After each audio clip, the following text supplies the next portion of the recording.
बारिश से किसानों को भारी नुकसान होने के बाद अभी भी सरकारी मदद का इंतजार जारी है।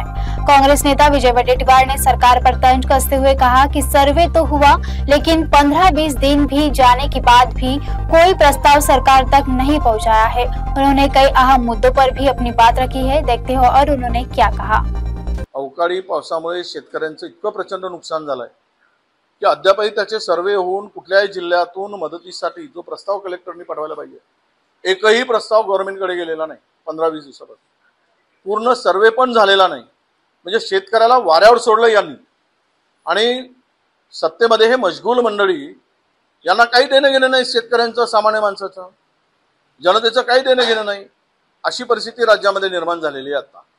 त्यामुळे हे बातम्या सगळ्या ज्या आता चाललेल्या आहेत त्या केवळ ह्याच बातम्या चाललेल्या आहेत। दोन भाऊ एकत्र येणार का, दोन पवार एकत्र येणार का? अरे महाराष्ट्रातील जनते आज अशी परिस्थिती आलेली आहे की आदिवासी विभागांच्या योजना बंद पडल्यात, समाज कल्याणच्या योजना बंद पडल्यात, ओबीसीच्या हॉस्टेलसाठी जागा नाही, पैसे मिळत नाही, आणि दुसरीकडे मात्र एका संस्थेला प्रचंड पैसा दिला जातो, ओबीसीना वाऱ्यावर सोडण्याचं काम झालेलं आहे। तर हे अशा अनेक विषयाला आपण घातलं पाहिजे।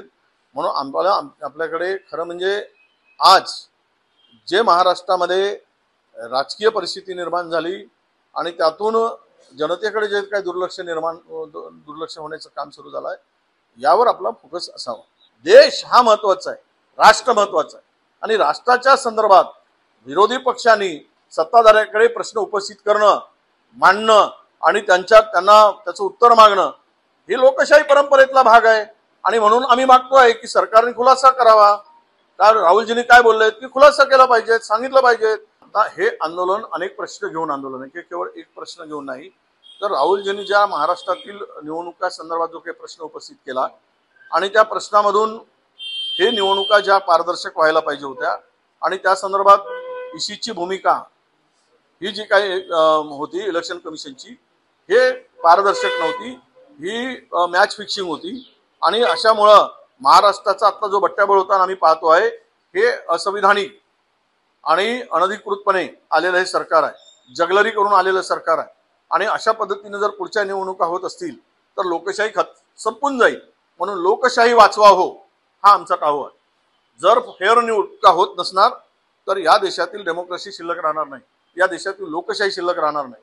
आणि म्हणूनच आज आम्ही मोर्चे काढून लक्ष वेधू इच्छितो की ह्या ज्या काही स्वायत्त संस्था आहेत, तुम्ही तरी किमान इमानदारीने वागा हा देश वाचवण्यासाठी, ही आमची मागणी आहे।